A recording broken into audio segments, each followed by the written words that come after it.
사랑하는 식구 여러분, 안녕하십니까? 오늘은 하나님은 어디에 계시는가라는 그 제목으로 세 번째 드리는 말씀이 되겠는데요. 네 번째군요. 에, 하나님은 어디에 계시는가? 지난 시간에 말씀드렸죠? 첫째로 하나님은 어디 계신다 그랬습니까?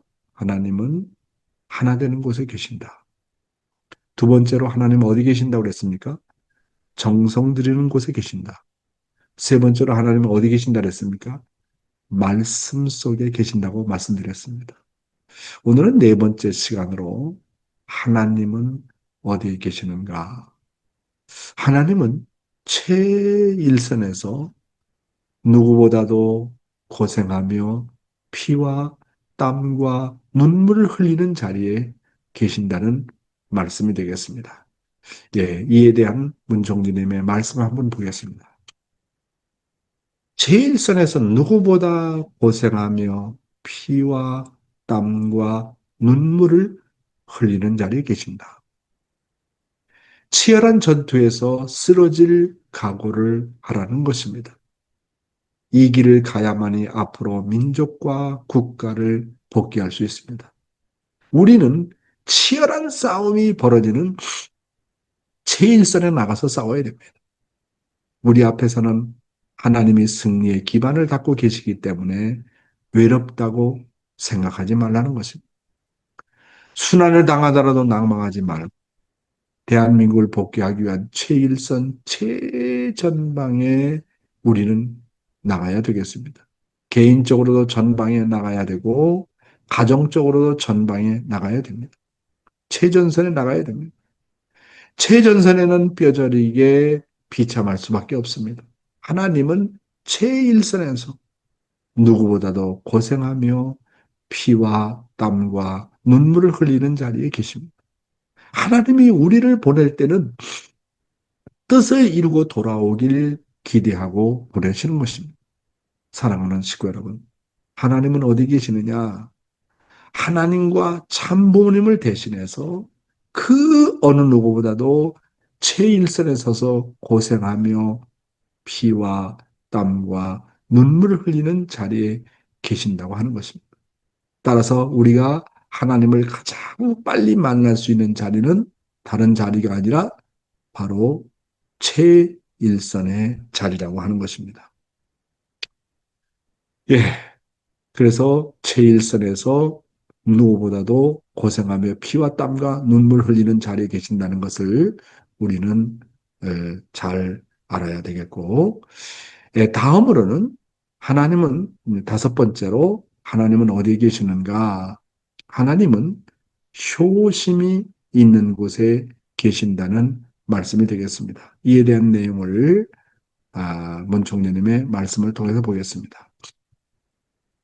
진정한 효자, 효녀. 어떻게 해야 진정한 효자, 효녀가 되느냐?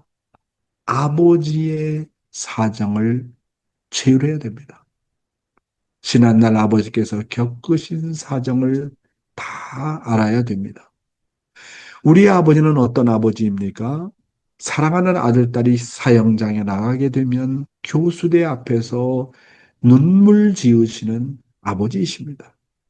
죄인이 아니지만 죄인보다 먼저 눈물을 지으시는 아버지이십니다.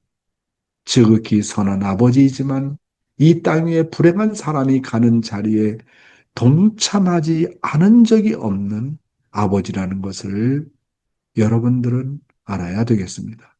그런 아버지의 사정과 심정을 알고 눈물을 흘리는 효자와 효녀의 마음 가운데 하늘이 함께 계십니다. 사랑하는 식구 여러분, 하늘 부모님이 어디에 계신다고 했습니까? 하늘 부모님의 사정과 심정을 알고 눈물을 흘리는 효자와 효녀의 마음 가운데 하늘이 함께 계신다고 하는 것입니다. 다음 내용입니다. 여러분의 손이 여러분 자신의 몸의 일부일지라도 그것을 잊어버린 채 그 손을 붙들고 울 수 있는 경지에 들어가기 전에는 아버지를 처음 했다고 할 수 없습니다. 무슨 말인지 알겠어요? 왼손은 사랑하는 아들의 손이요. 바른 손은 사랑하는 아버지의 손이다 하는 감정에 사로잡혀 자기가 자기의 손을 붙들고 붙들어 주면서 아버지, 아들아 하는 경지에서 몸부림을 치는 자에게는 천국에 못 들어갑니다. 여러분, 제가요, 이 말씀을 한번 실천해 보려고 기도를 해봤어요.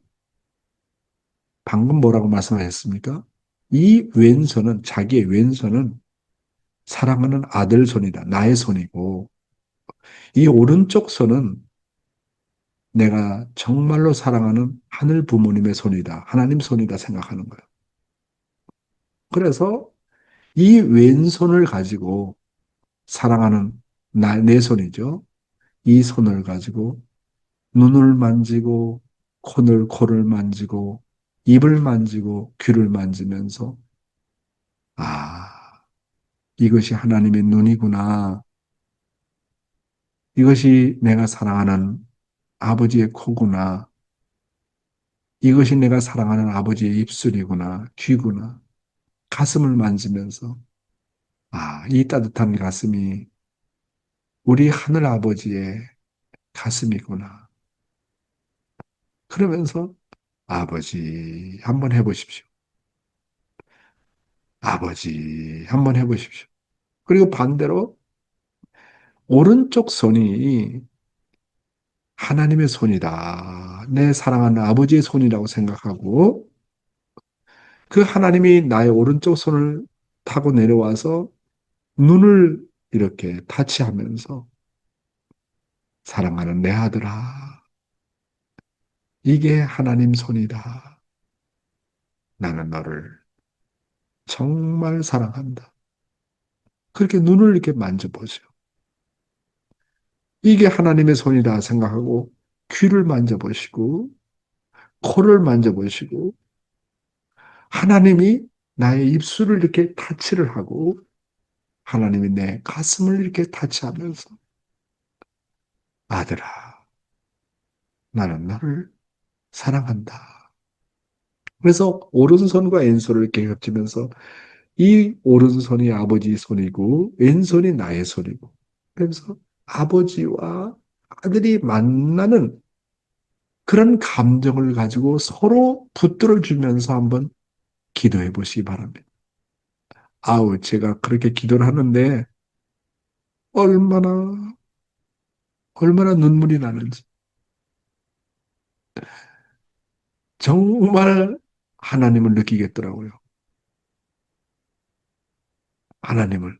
그러니까 아버님도 이렇게 해보셨다는 거 아닙니까? 그러니까 이런 말씀을 하시는 거 아니에요? 여러분이 기도할 때는 그러한 경지까지 가야 됩니다. 여러분은 그런 경지에 들어가 보았습니까?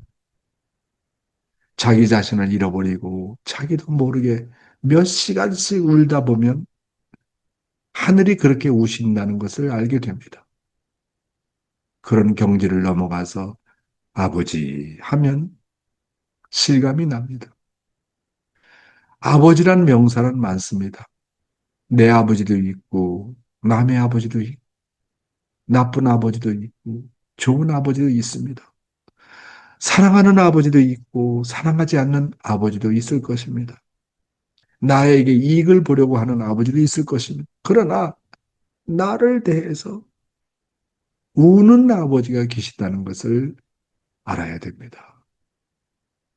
사랑하는 식구 여러분, 효자는요, 부모를 감동시키는 자가 효자입니다.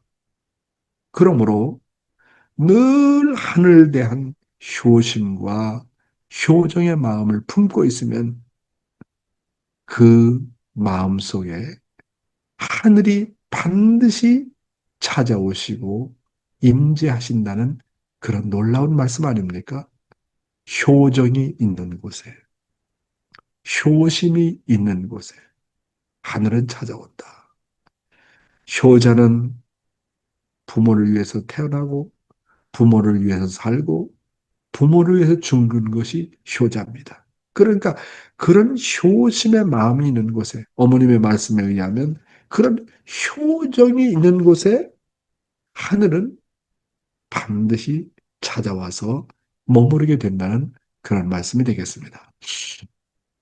다음은요, 여섯 번째로 하나님은 어디에 계시는가? 가장 몰리는 자리에서도 하늘을 위로하는 자리에 계신다고 하는 것입니다. 말씀 한번 볼까요? 끝날 심판에서 남아질 사람. 끝날 심판에서 남아질 사람은 어떤 사람인가? 이는 하나님과 예수의 서러운 심정을 어느 누구보다도 더 잘 알고 또한 그를 누구보다도 더 사랑할 수 있는 사람일 것입니다. 이런 하나님의 심정을 알아야만 그 심정을 통해서 하나님의 이념에 통할 수 있고 그럼으로써 원수를 이 천지간에 몰아낼 수 있는 힘이 나온다는 것입니다. 예수가 십자가상에서도 원수를 위해서 복을 빌어줄 수 있는 담대한 마음을 가질 수 있었던 것은 하나님의 심정이 그의 가슴 속에서 언제나 강하게 용솟음쳤기 때문입니다. 그래서 예수님께서는 죽음을 앞에 두고서도 늠름한 태도를 보일 수가 있었다는 것입니다. 사랑하는 식구 여러분, 어떠한 역경에서도 예수님처럼, 참 아버님처럼, 참 어머님처럼 원수를 위해서 복을 빌어줄 수 있는 마음을 가지면 하나님의 심정이 자신의 가슴 속에서 강하게 우러난다는 것입니다. 그래서 아무리 억울한 자리에서라도 하나님의 억울함을 생각하고 그렇게 되면 하나님께서 힘을 주신다는 거예요. 내가 억울할 때 하늘도 이렇게 억울했구나. 내가 핍박을 받을 때 하늘도 이렇게 핍박을 받았구나. 내가 서러울 때 하나님도 이렇게 서러웠구나. 내가 고통당할 때 하나님도 이렇게 고통을 당했구나. 가장 몰리는 자리에서도 내 자신을 생각하는 것보다도 하나님을 위로하는 자리에 하나님은 계신다는 것입니다. 예수님의 왜 위대하십니까? 십자가에 못 박혀 죽는 자리에서 머리에서 피가 흐릅니다. 양손에서 피가 흐릅니다. 양다리에서 피가 흐릅니다. 가슴을 창에 찔려 가슴에서 피가 흐릅니다. 그런 자리에서도 그렇게 죽어가는 자리에서도 이스라엘 민족을 위해서 기도했습니다. 자기를 죽이는 원수를 위해서 기도했습니다. 그러면서 뭐라고 기도했냐면 하나님 나의 뜻대로 마시고 하나님의 뜻대로 하시옵소서. 이것이 하나님의 뜻이라면 저는 이 길을 가겠습니다. 변명하지 않았습니다. 여러분, 그렇죠? 이렇게 정말 고난의 자리에서 하나님을 위로하는 기도, 거기에 하나님이 함께 하셨습니다. 아버님께서 고문을 당하면서도 그 고문을 피하려고 하지 않고 하나님, 걱정하지 마십시오. 저는 반드시 이깁니다. 정말 도저히 고문을 이길 수 없는 피를 토하는 그런 자리에서도 하나님은 그 이상 고통을 겪었고 그 이상으로 누구보다도 정말 인간을 위해서 피와 땀과 눈물 흘리면서 걸어오시느라고 수고하신 하늘을 위해서 위로하는 기도를 했다는 거 아닙니까? 그런 자리에 하나님은 함께 하신다고 하는 겁니다. 다음 내용입니다. 하나님은 해방받아야 될 분입니다. 인류 때문에 하나님이 구속을 받고 있구나. 나 때문에 하나님이 구속을 받고 있구나. 나라고 하는 한 개체 때문에 하나님이 사탄의 참소를 받고 있구나. 나 때문에 예수님도 죽었고 나 때문에 성신이 피 흘린 투정의 역사를 부담고 뒤넘이쳐 나오는가. 하나님이시여 저에게 힘을 주시옵소서. 아버지를 안식시켜 해방의 자리에 옮겨드리겠습니다. 할 수 있는 신앙의 주린자, 소망의 주린자, 사랑에 불타는 자를 하나님이 6천년 동안 찾아오셨다는 것입니다. 이런 사실을 우리는 알아야 됩니다. 여러분, 하나님이 어떤 존재라고요? 내가 아무리 고난이 있고 고통이 있고 시련이 있고 핍박이 있어도 우리는 그런 하나님을 해방해야 되고 그런 하나님을 어떻게 해야 된다고요? 위로해야 된다고 하는 것입니다. 지금까지 하늘 부모님이 얼마나 나 하나를 구원하기 위해서 인류를 구원하기 위해서 수고의 발걸음을 걸어오셨습니까? 그래서 방금 뭐라고 문총재님은 말씀하셨습니까? 하나님은 부모 중에 부모이기 때문에 내가 지옥에 있는 한 하나님도 지옥에 계신다는 거예요. 하나님이 천국에 계시지 않는다는 거예요. 진짜 하나님이 부모라면, 부모 중에 부모라면, 자식이 아무리 죄를 저질러서 지옥에 가 있다 할지라도 하나님의 마음은 부모 중에 부모이기 때문에 내가 지옥에 가 있으면 하나님은 지옥 중에 지옥에 가 있다는 거예요. 그렇게 지옥에 하나님이 일부러 찾아오셔서 나의 양심을 통해서 나의 본심을 통해서 아들아 다시 네가 부활해서 내 곁에 오너라고 그렇게 당부하신다는 거 아닙니까? 그러니까 하나님은 나 때문에 지옥에 갇혀 있다는 거예요. 여러분 뭐 지옥에 가면 불심판이 있고 뭐 상상할 수 없는 그 고통이 따른다고 하잖아요. 그러면 하나님께서 너는 죄를 저질렀기 때문에 그런 죄에 대한 탕감을 받아도 벌을 받아도 마땅하다라고 하나님께서 웃고 계시겠습니까? 그러면 하나님은 하나님이 부모일 자격이 없어요. 내가 지옥에 있으면 하나님은 지옥 중에 지옥에 있어요. 그러니까 아담 해와가 타락한 이래로 하나님은 지옥에 갇혀 계신 겁니다. 자식이 지옥에 갇혀 있는데 부모만 떡하니 천국에 계신다고 보십니까? 기성교인들은 잘 모르고 있는 거예요. 여러분, 하나님이 나 때문에 지옥에 갇혀 있다는 것을 생각해 보십시오. 하나님은 나 때문에 사탄으로부터 지금까지 계속 참소를 당하고 계신다는 것을 생각해 보십시오. 그리고 예수님이 돌아가신 것은 유대민족이 불신했기 때문에 돌아간 것이 아니라 유대민족의 그 피가 나의 피와 똑같다. 내가 그 당시에 있었더라도 내가 예수님을 죽게 했을 것이다. 그런 입장에서 말아볼 때 예수님은 나 때문에 돌아가셨다. 이렇게 생각하라고 하는 겁니다. 참 부모님은 오늘도 나 때문에 고생하고 계신다. 나 때문에 성신이 피 어린 투쟁의 역사를 부담고 뒤로 쳐온다. 그렇게 생각하라는 겁니다. 그런 입장에서 하나님이시여 나를 잊지 않으시고 저에게 힘을 주시는 하나님 제가 아버지를 안식시켜 해방의 자리에 옮겨드리겠습니다. 그러한 위로의 기도를 하라고 하는 겁니다. 이렇게 가장 몰리는 자리에서도 하늘을 위로할 때 하나님이 그 자리에 계신다는 것입니다. 하나님은 어디에 계시느냐? 가장 몰리는 자리에서도 하늘을 위로할 때 하나님이 그 자리에 계신다는 것입니다. 다음 내용입니다. 하나님은 해방을 받아야 할 분이다. 하나님과 참부모님을 해방하고 세계를 구하기 위해서 지옥을 파고 들어가야 돼요. 지옥 밑창만 뚫고 나가면 천국이에요. 이걸 알아야 된다고요. 가까운 것이 그거예요. 그렇기 때문에 희생하고 봉사라고 하지요. 내가 구원을 받기 위해서 통일교회 믿는다.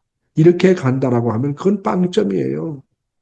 그건 절대 세계 무대에 못 나갑니다. 하나님을 해방하고 참부모를 해방하고 세계를 구하기 위해서 나는 이렇게 간다라고 해야 된다고요. 알겠어요? 내용이 달라요. 사랑하는 식구 여러분. 천국에 가기 위해서는 어떻게 해야 된다고요? 지옥으로 내려가라는 거예요. 위로 올라가려고 하지 말고 자처해서 나는 고행길을 간다. 내가 이렇게 고생을 하고 남편과 이렇게 부대끼고 아내와 이렇게 부대끼지만 자식 때문에 고생하고 남편 때문에 고생을 하고 아내 때문에 고생을 하고 내가 이렇게 고생을 해서 이 고생길을 통해서 탕감이 되어질 수 있다고 한다면 선조가 저지른 모든 죄악을 나의 고행의 길을 통해서 탕감이 되고 나의 고행의 길을 통해서 하나님이 해방받을 수 있다고 한다면 하나님, 나는 기꺼이 그런 고행길을 가겠습니다. 그런 마음을 먹으라고 하는 것입니다.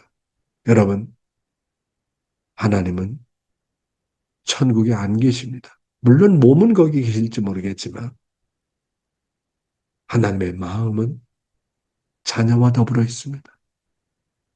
그의 자녀들이 지옥에 있는 한 부모이신 하나님은 지옥의 이상의 자리에서 피와 땀과 눈물을 흘리고 계십니다.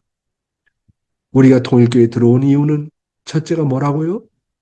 하나님의 해방을 위해서. 둘째는 뭐라고요?